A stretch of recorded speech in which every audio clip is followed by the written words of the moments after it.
Hello students, welcome to কম্পা academy. প্রত্যেককে স্বাগত। আমি তোমাদের দিব্যেন্দু স্যার। দেখো, আজ আমরা একটা ইম্পর্টেন্ট টপিক নিয়ে ডিসকাস করব। আজকে কিন্তু ক্লাসটা খুব ছোট্ট টপিক, খুব সুন্দর টপিক, খুব ইন্টারেস্টিং টপিক, যেটা হচ্ছে সেল। মন দিয়ে দেখো, সেল ডিভিশন। সেল ডিভিশন, দেখো সেল ডিভিশন আমরা কাকে বলি? সেল ডিভিশনের বাংলা হচ্ছে কোষ বিভাজন। দেখো, সেল ডিভিশন যখন আমরা স্টাডি করতে যাই, আমাদের মাথায় আর একটা জিনিস চলে আসে, সেটা হচ্ছে সেল সাইকেল। আগে দেখো সেল সাইকেল কি, মন দিয়ে দেখো। সেল সাইকেল হচ্ছে, দেখো, কোষ চক্র। ঠিক আছে, এক একটা কোষের কিন্তু একটা নির্দিষ্ট কাজ আছে। প্রত্যেকটা কোষের একটা একটা নির্দিষ্ট কাজ বা টাস্ক আছে। একটা কোষ তার জন্ম থেকে শুরু করে একদম মৃত্যু পর্যন্ত তার শরীরে যে সমস্ত ফিজিওলজিক্যাল চেঞ্জেস আসে, তার শরীরে যে সমস্ত ক্রিয়া তথা প্রতিক্রিয়া আসে, সেগুলিকে আমরা একসাথে একটা নির্দিষ্ট ঘটনার মধ্যে আমরা আলোচনা করতে পারি। অর্থাৎ একটা কোষ জন্মানোর পর সেই কোষ থেকে একটা নিউ সেল জেনারেট হওয়া পর্যন্ত সেই যে বেসিক সিস্টেম বা মেথডস, তাকে আমরা সেল সাইকেলের আন্ডারে ফেলতে পারি। ওকে, দেখো সেল ডিভিশনকে আমি যদি ভাগ করি, সেল সাইকেল, সেল ডিভিশন, এখান থেকে আমরা দুটো ভাগ আমরা আনতে পারি। একটা হচ্ছে ইন্টারফেস, মন দিয়ে দেখো।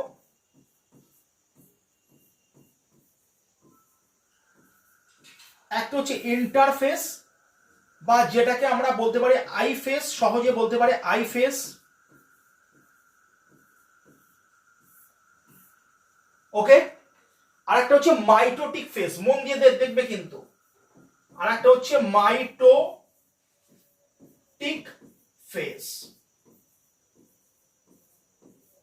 বা এটাকে আমরা বলতে পারি এম ফেস। ওকে, এবার দেখো ইন্টারফেসের আন্ডারে কতগুলো জিনিস আসছে, আমাদেরকে মন দিয়ে দেখতে হবে। দেখো, ইন্টারফেসের আন্ডারে আমাদের আসছে G1 আসছে, S আসছে, G2 আসছে, G1 S G2। আর এখানে যেটা আসবে, যেটা অ্যাজ এ চেক পয়েন্ট হিসেবে কাজ করবে, সেটা হচ্ছে G0। আমি ডিসকাস করব, এক্ষুনি আমি ডিসকাস করব, মন দিয়ে শুনে নাও। মাইটোটিক ফেজের মধ্যে আবার দুটো ভাগ হচ্ছে। একটা হচ্ছে ক্যারিওকাইনেসিস, কি বললাম দেখো, ক্যারিওকাইনেসিস। আর একটা হচ্ছে সাইটোকাইনেসিস, আর একটা হচ্ছে সাইটোকাইনেসিস। ক্যারিওকাইনেসিস বলতে আমরা বুঝবো, দেখো ক্যারিও শব্দের অর্থ কি? ক্যারিও শব্দের অর্থ আমরা জানি নিউক্লিয়াস। ক্যারিওকাইনেসিস মানে আমরা কি বলতে পারি? বলতে পারি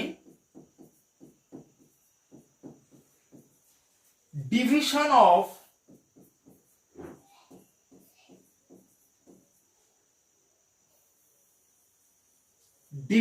নিউক্লিয়াস। ওকে, সাইটোকাইনেসিস মানে আমরা কি বলতে পারি? দেখো, division of cytoplasm, division of cytoplasm. এবার দেখো ক্যারিওকাইনেসিসের আন্ডারে মন দিয়ে দেখতে হবে, ক্যারিওকাইনেসিসের আন্ডারে যে চারটে ফেজ আসবে, একটা হচ্ছে প্রফেজ,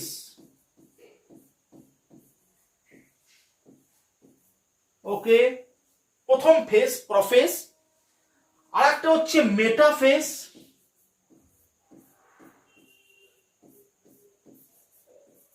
প্রত্যেকে লিখে নেবে, আর একটা হচ্ছে অ্যানাফেজ,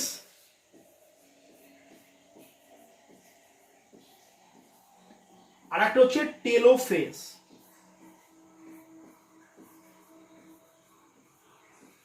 ব্যাস, এই চারটে ফেজ। তাহলে ইন্টারফেজ, মাইটোটিক ফেজ, মাইটোটিক ফেজকে দুটো ভাগে ভাগ করছি, ক্যারিওকাইনেসিস, সাইটোকাইনেসিস। ক্যারিওকাইনেসিস বলছে the division of nucleus, cytokinesis বলছে দ্য ডিভিশন অফ সাইটোপ্লাজম। এর আন্ডারে আসছে প্রফেজ, আসছে মেটাফেজ, আসছে অ্যানাফেজ, আসছে টেলোফেজ আসছে। আমি কি বোঝানোর চেষ্টা করলাম নিশ্চয়ই তোমরা বুঝতে পেরেছো প্রত্যেকে, হয়েছে? এবার তোমরা দেখো এই জায়গাটা মন দিয়ে দেখো, G1, G1 S G2, এটা কিছুই না, এটা কোনো একটা সেলকে প্রিপারেশন নিতে সাহায্য করে। দেখ ধরো আমি একটা উদাহরণ দিচ্ছি, তোমরা নিটের জন্য পড়াশোনা করছো, ইয়েস অর নো? কতর মধ্যে পরীক্ষা? 180টা কোশ্চেন, 720 মার্কসের মধ্যে এক্সামিনেশন হবে তোমাদের, তাই তো? তাহলে এখানে যেটা দেখতে হবে, এইটুকু মার্কসের মধ্যে একদিনেই পরীক্ষা কমপ্লিট, তার জন্য সারাটা বছর ধরে পড়াশোনা কেউ করছে, 1 বছর, কেউ করছে 2 বছর, কেউ করছে আবার 3 বছর ধরে স্টাডি। কিন্তু আমরা যদি দেখি ইভেন্ট, কিন্তু মনে রাখতে হবে ক্যারিওকাইনেসিস অর্থাৎ mitotic phase is the most dramatical representation of total cell cycle, মনে রাখতে হবে। But interphase is the phase of preparation, কি বলতে পারি? প্রিপারেশন। আমি কি বোঝাই, কোন জায়গাটা বোঝানোর চেষ্টা করছি, নিশ্চয়ই সেই জায়গাটা তোমরা বুঝতে পেরেছো। The phase of preparation in human sell, already নেটে এসছে, ইন হিউম্যান সেল ইন্টারফেজের জন্য টাইম লাগে 95%, অর্থাৎ আমি বলতে পারি 23 আওয়ার্স। বাট ইন মাইটোটিক ফেজের জন্য টাইম লাগে 5%, অথবা আমি বলতে পারি 1 আওয়ার। তার মানে তুমি এই জায়গাটা কি বুঝতে পারছো বলো? এই জায়গাটা বুঝতে পারছো, প্রিপারেশন নিতে কিন্তু টাইমটা লাগছে বেশি, যেখানে মোস্ট ড্রামাটিক রিপ্রেজেন্টেশনের জন্য টাইম লাগছে too short. It is the very very very very very very কিন্তু ইম্পর্টেন্ট কনসেপ্ট। দেখো ভেরি ভেরি ইম্পর্টেন্ট কনসেপ্ট, এই জায়গাটা তোমাকে মন দিয়ে দেখতে হবে। আচ্ছা G1 S G2, আচ্ছা এস কি? এস বহুবার পরীক্ষাতে এসে, এস মানে synthetic, the term S means synthetic phase, বা আমরা বলতে পারি কি সিনথেসিস। কি বলতে পারি আমরা? সিনথেসিস। ওকে, কারণ এস ফেজে কি তৈরি হচ্ছে, এস ফেজে যেটা তৈরি হচ্ছে সেটা একটু বলে দিই। এটা যদি ডিএনএ যদি একটা যদি স্ট্যান্ড থাকে, এস ফেজে তৈরি হচ্ছে কি বলো? এস ফেজে তৈরি হচ্ছে আর একটা স্ট্যান্ড, একে দেখে আর একটা স্ট্যান্ড তৈরি হচ্ছে, বুঝতে পেরেছো? G0 কি? G0 কি? G0 কাজ করছে is the check point, checkpoint. G0 is the checkpoint right now. কোন কোষ বিভাজিত হবে, কোন কোষ বিভাজিত হবে না, তার জন্য তাদের পারমিশনকে প্রোভাইড করবে, পারমিশন প্রোভাইড করবে G0। মনে রাখতে হবে একটা কোষ জন্মানোর পরে তাকে টোটাল তাকে প্রিপারেশন হতে সময় লাগবে। একটা বাচ্চা জন্মানোর পরে তুমি তাকে বিয়ে দিলে তার বেবি আসবে না, ইয়েস অর নো? তার জন্য তোমাকে একটা প্রিপারেশন, তার জন্য নির্দিষ্ট বয়স লাগবে, একটা গ্রোথ লাগবে, একটা ডেভেলপমেন্ট লাগবে। এই জায়গাটা তোমাকে বুঝতে হবে। G0 কি? G0 is the check point of all over the cell cycle. G0 gives permit, G0 permit দিল, দেন প্রিপারেশন স্টার্টিং হলো। দেন সেই সেলটা টুয়ার্ডস মাইটোটিক ফেজ, ঠিক আছে, towards go to mitotic phase. এই জায়গাটা, যে জায়গাটা তোমাদের বোঝানোর চেষ্টা করছি, ক্লিয়ার না ক্লিয়ার না এই জায়গাটা আগে জাস্ট একটু আমাকে বলো। এখানে আমাদেরকে দেখতে হবে, দেখো যে সাইটোকাইনেসিস আর ক্যারিওকাইনেসিস। ক্যারিওকাইনেসিস বলতে যে নিউক্লিয়াস, একটা নিউক্লিয়াস থেকে কিভাবে একটা কোষের মধ্যে দুটো নিউক্লিয়াস তৈরি হবে তার পুরো পদ্ধতি দেওয়া হয়েছে এখান থেকে। Prophase, the first phase; metaphase, the middle phase; anaphase, the smallest phase; telophase, the final বা the terminal phase. After that, a cell, মনে রাখতে হবে, is ready to divide its, মনে রাখতে হবে, সাইটোপ্লাজম। দেন সাইটোপ্লাজম কিন্তু ভাগ হবে, ভাগ হয়ে একটা কোষ থেকে দুটো কোষ সৃষ্টি হবে। বুঝতে পেরেছো? বলো। জি1 এ কি করবে?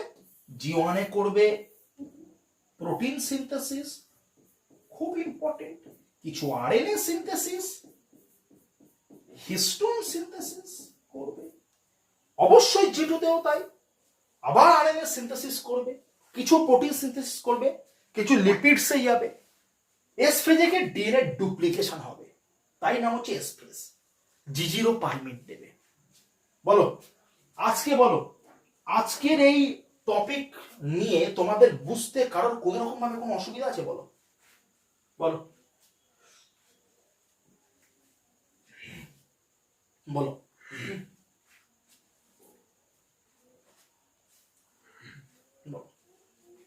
হয়েছে প্রত্যেকে? দেখো অনলাইনে নিট বায়োলজির জন্য নিউ ব্যাচ শুরু হচ্ছে। বলে দিই তো তোমাদের, অনলাইনে মেডিকেল এন্ট্রান্সের জন্য নিউ ব্যাচ শুরু হচ্ছে, শুনে নাও।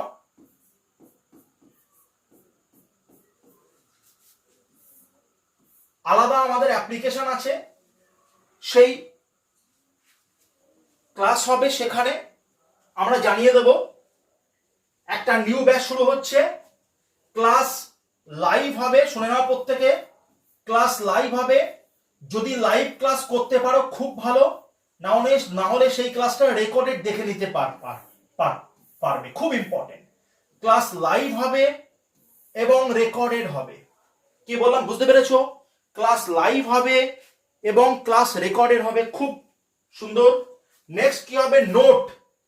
তোমাদের যে ম্যাটেরিয়াল, আমাদের যে ম্যাটেরিয়াল, কম্পা মেডিকেল ইনস্টিটিউটের যে ম্যাটেরিয়াল, সেই ম্যাটেরিয়াল তোমাদের কিন্তু মেল, তোমাদের নিজস্ব যে মেল আইডি, সেই মেল আইডিতে কিন্তু ম্যাটেরিয়াল কিন্তু সেন্ড করে দেওয়া হবে। ওকে, তার সফট কপি, সেই মেল অ্যাড্রেসের কিন্তু সফট কপি আমরা সেন্ড করে দেব। কি বললাম বুঝতে পেরেছো? মেল অ্যাড্রেসের সফট কপি আমরা সেন্ড করে দেব। ওকে, প্লাস প্রত্যেক উইকলি যে টাস্ক দেওয়া হবে, সেই টাস্ক অনুসারে কিন্তু ইভালুয়েশন হবে। ওকে, দেন হবে মান্থলি মক টেস্ট। ওকে, এবং লাস্ট তোমরা সমস্ত সুবিধা ভোগ করতে পারবে মান্থলি অ্যাফোর্ডেবল ফিজের মাধ্যমে। তোমরা যে নাম্বারে কন্ট্যাক্ট করবে, নাম্বারটা আমি দিয়ে দিচ্ছি, মন দিয়ে দেখো। কম্পা একাডেমির যে অফিসিয়াল নাম্বার 9734912260, 9734912260। প্রত্যেকে দেখো 9734912260।